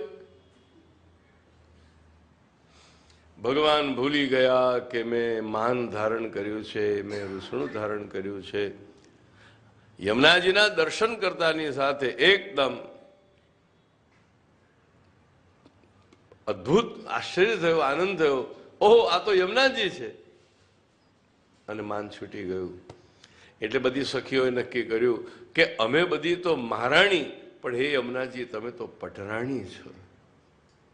જય જય પટરાણી જુમના, મહારાણી જુમના, સુંદર સતવાદીનાર. ચલો આજે થોડો યમુનાજીને ગુણગાન કરવાના હતા એટલે કરી લીધા. ભગવાનની ચોથી પત્ની કાલિંદી એ યમુનાજીનો અંશ છે, યમુનાજીના યુથની એક દેવી છે.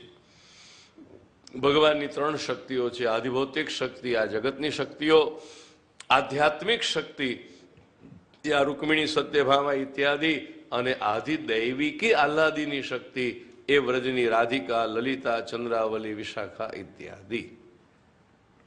પછી મિત્રવિંદા, ભદ્રા, લક્ષ્મણા અને સત્યા સાથે ભગવાનના લગ્ન થયા. સુખદેવજી કે રાજા પછી ભગવાન શ્રી કૃષ્ણે એક સાથે 16,000 રાજકન્યાઓ સાથે લગ્ન કર્યા. પરીક્ષિત રાજા કહે છે મને આ કથા ખાસ કહો, કારણ કે મારા મનમાં પણ એમ થાય છે કે ભગવાને આટલા બધા લગ્ન કેમ કર્યા. સુખદેવજીએ કથાનો આરંભ કર્યો. કહે છે હે રાજન સાંભળો,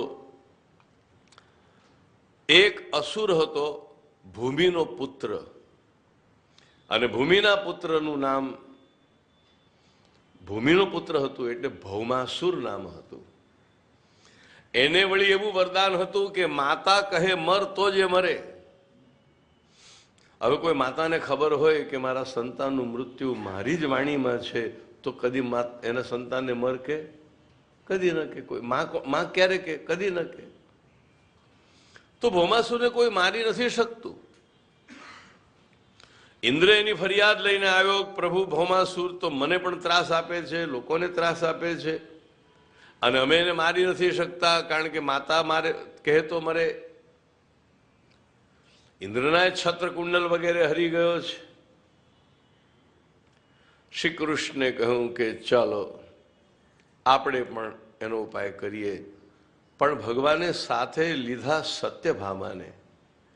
યુદ્ધ કરવા જતી વખતે સાથે પત્નીને લેવાનું કારણ એક જ હતું કે સત્યભામા ભૂમિનો અવતાર છે. કાલે તમે સાંભળ્યું, રૂકમિણી ભગવાન સાથે પરણ્યા. રૂકમિણી લક્ષ્મીનો અવતાર છે, લક્ષ્મીનું રૂપ છે. ભગવાનની મુખ્ય બે પત્નીઓ શ્રીદેવી અને ભૂદેવી. તો ભગવાનની જે શ્રીદેવી, શ્રી એટલે લક્ષ્મી, શ્રીદેવી છે એ રૂકમિણી છે, અને ભૂદેવી એટલે આ ધરતી પૃથ્વી એ સત્યભામા છે. ભગવાન સત્યભામાને લઈને ગયા. સૌથી પહેલા તો ભગવાને એના જે 5 દુર્ગ હતા એનું ભેદન કર્યું. યોગશાસ્ત્રમાં કહ્યું છે કે તમારે પહેલા તો તમારા શરીર ઇન્દ્રિયોના કિલ્લાઓને ભેદવા પડે તો જ તમે આત્મા સુધી પહોંચી શકો છો. 5 દુર્ગ છે: અગ્નિ દુર્ગ, વાયુ દુર્ગ, ગિરિ દુર્ગ. રસ્તામાં અગ્નિ સળગતો હોય એને પાર કરવો પડે. જલ દુર્ગ, ખાઈ હોય મોટી પાણીની એને પાર કરવી પડે. ઊંચો કિલ્લો હોય એને પાર કરવો પડે. પર્વતોને પાર કરવા પડે. ભગવાન કોઈને સહેલાઈથી નથી મળતા. કેટલા વિઘ્નોને પાર કરો ત્યારે ભગવાન મળે છે. ભગવાન સહેલાઈથી મળતા હોય તો આજે ઠેર ઠેર ઘરે ઘરે રસ્તે ચાલનાર માણસોને ભગવાન મળી ગયા હોત. ભગવાન દુર્લભ પણ છે અને ભગવાન સુલભ પણ છે. કોઈ તાળું બીજી ચાવીથી ખોલવા જાવ તો ખોલવું મુશ્કેલ છે, અને એ તાળાની એ ચાવીથી તાળું ખોલવા જાઓ તો ખોલવું સરળ છે. ભગવાન પ્રાપ્ત કરવા સરળ પણ છે અને ભગવાન પ્રાપ્ત કરવા દુષ્કર પણ છે. યોગ્ય ઉપાય કરો તો સરળ છે, અન્ય ઉપાય કરો તો મુશ્કેલ છે. ભગવાન પ્રાપ્ત થાય છે સરળતાથી, ભક્તિથી, વિનમ્રતાથી, દીનતાથી, નિરહંકારીપણાથી. ભગવાને 5 દુર્ગનું ભેદન કર્યું. પછી એના સેનાપતિ સાથે યુદ્ધ કરી અને ભૌમાસુરના સેનાપતિને માર્યો. ત્યારે ભગવાનનું એક નવું નામ પડ્યું. ભૌમાસુરના સેનાપતિનું નામ હતું મૂર, અને પ્રભુએ એને માર્યો એથી પ્રભુનું નામ પડ્યું મુરારી. આ નામ બહુ પ્રસિદ્ધ થયું. પછી ભગવાન ભૌમાસુર સાથે યુદ્ધ કરે છે. ભૌમાસુર મરતો નથી. સત્યભામાએ કહ્યું, પ્રભુ હવે ક્યાં સુધી ખેલશો, મારો એને. સત્યભામાને ખબર નથી કે આ વરદાનનું કારણ છે. માતાની સંમતિ મળતાની સાથે ભગવાને ભૌમાસુરને માર્યો. વરદાન તૂટ્યું નહીં. ભૌમાસુરે 16,000 રાજકન્યાઓને કારાગૃહમાં લાવીને પૂરી હતી. આ રાજકન્યાઓ ભગવાન શ્રી કૃષ્ણના શરણે આવી. કહ્યું, પ્રભુ અમે એવો સંકલ્પ કર્યો હતો, જે અમને આ રાક્ષસના ત્રાસમાંથી છોડાશે એના જીવનમાં અમે એના ચરણમાં અમારું જીવન સમર્પિત કરીશું. પ્રભુ અમે તો હવે અમારું જીવન આપના ચરણમાં સમર્પિત કર્યું, અમારું જે કરવું હોય તે કરો.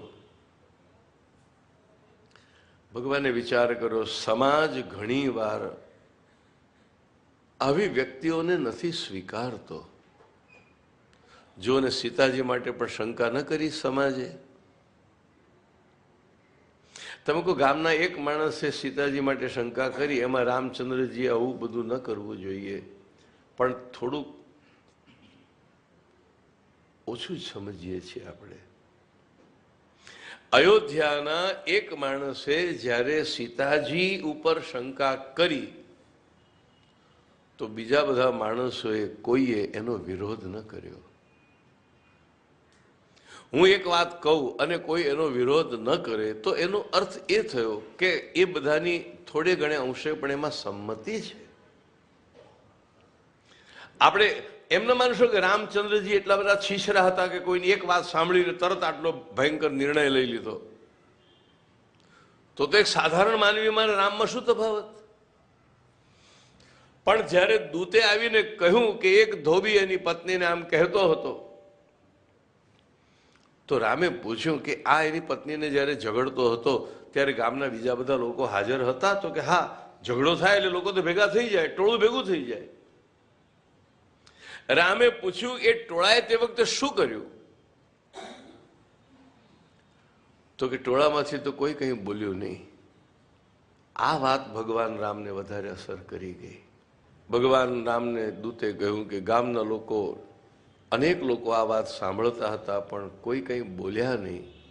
ત્યારે ભગવાનને થયું આજે એક માણસના મનમાં જે વિચાર આવ્યો છે એ આવતીકાલે 100 માણસના મનમાં, પરમ દિવસે 1000 માણસના મનમાં આવશે. અને ભગવાન રામે સીતાનો ત્યાગ કર્યો. ખરેખર તો ભગવાને સીતાનો ત્યાગ નથી કર્યો, ભગવાને પોતાના પ્રાણનો ત્યાગ કર્યો છે. સીતા તો ભગવાનને માટે પ્રાણ છે, પ્રાણથી અધિક છે. પણ ભગવાન રામનું એક વ્રત હતું, અને એ વ્રત હતું લોકાભિરામ હોવાનું. રામ બોલ્યા છે મારી પ્રજાને માટે હું કંઈ પણ કરીશ. મારે મન હુંય મહત્વનો નથી, મારી જાનકી મહત્વની નથી, મારા ભાઈઓ મહત્વના નથી, મારે મન કેવળ મહત્વની છે મારી પ્રજા. અને એટલા માટે જાનકી માટે કહ્યું મુંચતો નાસ્તિ મે વ્યથા. ઠીક, ભગવાન એ કન્યાઓને લઈને આવ્યા દ્વારિકા. શ્રી કૃષ્ણે વિચાર કર્યો ચાલો એમનો હું જ અંગીકાર કરી લઉં. યાદ રાખો આ કોઈ રાજાની કથા નથી, આ કોઈ વિલાસી રાજાનું ચરિત્ર નથી. લગ્ન કરતી વખતે શ્રી કૃષ્ણે 16,000 રૂપ લીધા છે. આમ એક ફેરા થયા ત્યારે એક કૃષ્ણને 16,000નું પેલું ટોળું એવું નહોતું. 16,000 મંડપ થયા અને 16,000 કન્યાઓની સાથે અલગ અલગ રીતે 16,000 કૃષ્ણના લગ્ન થાય છે. એક કૃષ્ણ 16,000ને પરણે તો આપણને ખટકે, પણ 16,000 કૃષ્ણ 16,000ને પરણે તો શું તમને વાંધો છે? અને ખરું પૂછો તો ભગવાનની કોઈ સંખ્યા છે? કૃષ્ણ 1, કૃષ્ણ 100, કૃષ્ણ 1000, ભગવાનની કોઈ સંખ્યા થોડી છે. એ તો પરમ તત્વ છે, સર્વવ્યાપી તત્વ છે. જે સર્વવ્યાપી હોય ને એની સંખ્યા ન હોય. અરે એક પદાર્થની વાત લો ને, ચલો હવાની સંખ્યા છે? 1 હવા, 2 હવા, 3 હવા એવું છે? 1 આકાશ, 2 આકાશ એવી કોઈ સંખ્યા છે? 1 પાણી, 2 પાણી. હા, ગ્લાસ હોય તો તમે કહો 4 ગ્લાસ પાણી આપો, પણ પાણીની કોઈ સંખ્યા નથી. તો ભગવાનની સંખ્યા ક્યાંથી હોય? પદાર્થની નથી તો ભગવાનની ક્યાંથી હોય? 16,000 કૃષ્ણ માત્ર પરણે છે એટલું જ નહીં, પણ 16,008 મહેલમાં 16,008 રૂપ લઈને શ્રી કૃષ્ણ 16,008 રાણીઓ સાથેનો ગ્રસ્થાશ્રમ ચલાવે છે.